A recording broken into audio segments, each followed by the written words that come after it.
Selamat pagi saudara-saudara yang dikasihi oleh Tuhan Yesus Kristus.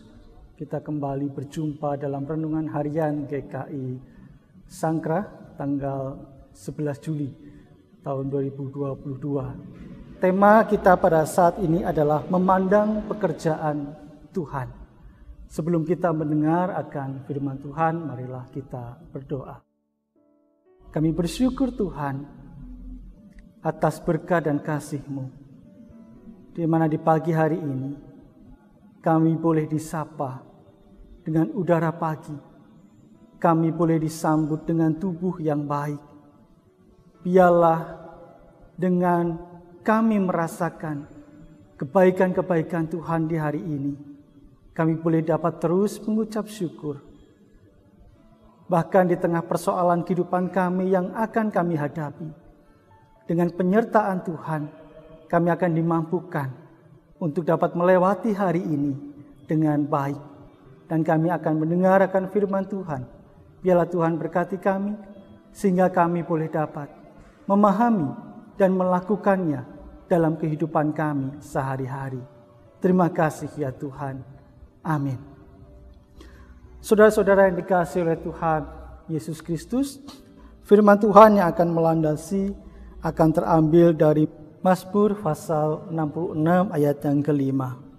Pergilah dan lihatlah pekerjaan-pekerjaan Allah.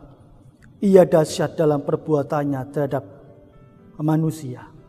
Saudara-saudara yang dikasihi oleh Tuhan Yesus Kristus, apakah semua orang akan memuji Allah yang dahsyat? Tentu tidak. Hanya mereka yang menyadari, hanya mereka yang merasakan akan kebaikan Tuhan, akan perbuatan Tuhanlah yang akan memuji Tuhan. Sama dalam kehidupan kita. Apakah semua orang dapat mengucapkan terima kasih kepada sesamanya yang telah menolongnya? Tentu tidak. Karena tidak semua orang dapat merasakan atau merasa mengalami akan pertolongan orang lain terhadap dirinya.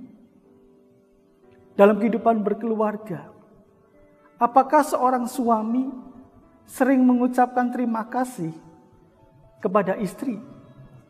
Atau sebaliknya, istri mengucapkan terima kasih kepada suaminya? Atau anak mengucapkan terima kasih kepada orang tuanya? Tidak semua melakukan hal itu. Karena tidak semua suami ngerumongso atau merasa ditolong oleh istrinya. Mungkin bagi sang suami merasa bahwa apa yang dilakukan oleh istrinya itu adalah pekerjaan yang biasa. Masak itu biasa. Nyetrika itu biasa. Sehingga tidak perlu aku mengucapkan terima kasih kepada istriku. Begitu juga sebaliknya. Seorang istri tidak perlu mengucapkan terima kasih kepada suaminya. Kenapa? Karena bekerja adalah tugas dan tanggung jawabnya. Jadi tidak perlu. Itu hal yang wajib untuk dia lakukan. Seorang anak tidak mengucapkan terima kasih atau tidak bersyukur dengan apa yang sudah dilakukan orang tuanya karena merasa memang ya jadi orang tua memang tugasnya harus merawat anak, membiayai anak sekolah. Itu yang seharusnya dilakukan. Tetapi saudara-saudara yang dikasihi oleh Tuhan Yesus Kristus, dalam kitab Mazmur ini ada dua dasar sang penulis itu menaikkan syukur kepada Allah, menaikkan pujian kepada Allah. Yang pertama, karena bangsa Israel memuji Allah karena Ia telah memimpin mereka, Allah telah mengeluarkan mereka dari tanah Mesir. Sang pemazmur memberi dorongan, pergilah, pandanglah pekerjaan Tuhan. Ini mengingatkan mereka akan peristiwa yang besar yang telah Allah lakukan kepada mereka. Bagaimana Allah memberi jalan kepada umat Israel sehingga mereka bisa selamat. Allah membelah laut Teberau sehingga mereka bisa terhindar dari tentara Mesir. Bahkan Allah menyertai mereka siang dan malam. Allah tidak pernah meninggalkan umat Israel. Bahkan di tengah padang gurun, umat Israel justru memberontak kepada Allah. Tetapi apa yang Allah lakukan? Allah ingin bangsa Israel ada dalam kemurnian hidup. Oleh karena itu, Allah membawa mereka pada masa di mana mereka diletakkan di Babel, masa pembuangan. Di sanalah masa di mana bangsa Israel itu dimurnikan. Siapa yang lulus, maka tanah yang dijanjikan Allah akan dia peroleh. Nah, saudara-saudara yang dikasihi oleh Tuhan Yesus Kristus, cerita bagaimana Allah itu begitu sangat mengasihi, begitu sangat menyertai mereka, itu terus didengung-dengungkan. Sehingga bangsa Israel secara turun-temurun semakin menguat identitas mereka sebagai bangsa yang terpilih. Karena ketika di masa lalu Allah menyertai mereka, Allah membebaskan mereka, bahkan di masa kini pun Allah pasti juga akan melakukan hal yang sama. Sehingga saudara-saudara, itulah identitas bangsa terpilih yang melekat dalam kehidupan umat Israel. Kedua, saudara-saudara, pujian syukur kepada Allah atas keluputan dan keselamatan yang dianugerahkan. Allah telah menolong dan menyelamatkan. Bahkan pemazmur berjanji akan memenuhi janjinya, nazarnya. Bagaimana ia masuk ke rumah Allah dan mempersembahkan kurban bakaran. Dan di sana persembahan yang diberikan itu bukan setengah-setengah, tetapi binatang yang gemuk. Nah, ini ya, yang gemuk. Artinya, saudara-saudara, yang diberikan oleh sang pemazmur adalah pemberian yang terbaik.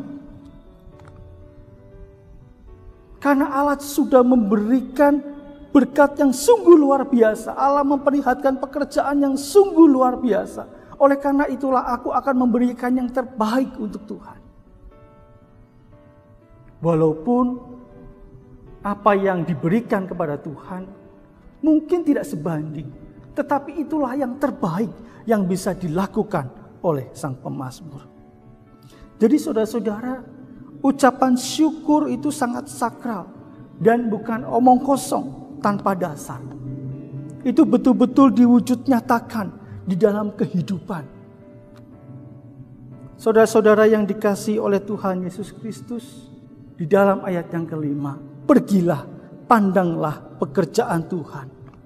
Pandanglah pekerjaan Tuhan atas perjalanan kehidupan kita, mulai dari masa lalu sampai saat ini. Pekerjaan Tuhan yang sudah Tuhan hadirkan dalam hidup kita. Mulai keluarga kita, pekerjaan kita. Tuhan begitu luar biasa.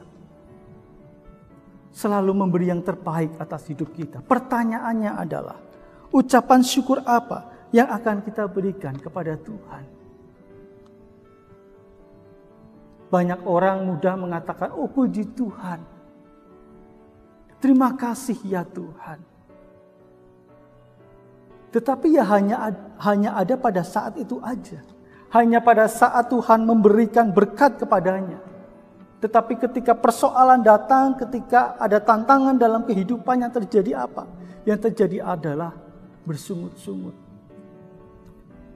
Padahal tantangan dan persoalan yang kita hadapi itu juga bagian dari pekerjaan Tuhan untuk memurnikan kehidupan kita. Karena dengan persoalan, karena dengan tantangan hidup, kita boleh belajar di dalamnya. Sehingga kita boleh berkembang, kita boleh terus bertumbuh menjadi lebih baik. Jikalau pemazmur memperlihatkan pemberian yang terbaik bagi Tuhan, pemberian hati yang penuh syukur, sudahkah kita juga memberi yang terbaik untuk Tuhan atas apa yang telah Tuhan perbuat di dalam kehidupan kita? Biarlah dengan firman ini kita boleh selalu mengingat akan karya Tuhan, akan perbuatan-perbuatan Tuhan di dalam kehidupan kita, sehingga kita boleh semakin memiliki identitas sebagai umat Allah yang baik. Kita tidak perlu takut, kita tidak perlu khawatir akan perjalanan hidup ini. Karena di masa lalu Tuhan berkarya, di masa ini pun Tuhan masih berkarya, Tuhan masih bekerja untuk hidup kita. Dan mari kita responi dengan ucapan syukur melalui kehidupan kita yang kita jalani seturut dengan kehendak Tuhan. Amin. Mari kita berdoa. Terima kasih ya Tuhan, di tengah-tengah kehidupan kami yang mungkin seringkali mendukakan Tuhan, tetapi Tuhan tidak meninggalkan kami. Tuhan masih memelihara kami. Tuhan masih menyertai kami. Tuhan masih memberi yang terbaik untuk kami. Dan biarlah di hari ini Tuhan, kami boleh dapat menggunakan seluruh tubuh kami, seluruh bagian tubuh ini untuk mengucap syukur, untuk memberi yang terbaik bagi Tuhan. Baik di dalam kehidupan keluarga kami boleh mencintai istri kami boleh mencintai suami kami boleh dapat menjadi kebanggaan untuk anak-anak kami, untuk orang tua kami. Di dalam pekerjaan kami boleh dapat mengucap syukur atas pekerjaan yang telah Tuhan berikan kepada kami. Dengan kami boleh dapat menjalani, bahkan melewati pekerjaan ini dengan baik. Terima kasih ya Tuhan, terima kasih. Di dalam anggota masyarakat, kami juga boleh dapat bersosialisasi dengan anggota masyarakat yang lain. Kami boleh dapat membangun persaudaraan, sehingga kami boleh dapat menghadirkan kasih Tuhan di dalam perjalanan hidup kami, di dalam sapaan-sapaan kami. Terima kasih ya Bapa, kami menyerahkan kehidupan dan perjalanan kehidupan kami di hari ini hanya di dalam tangan pengasihan Tuhan. Amin.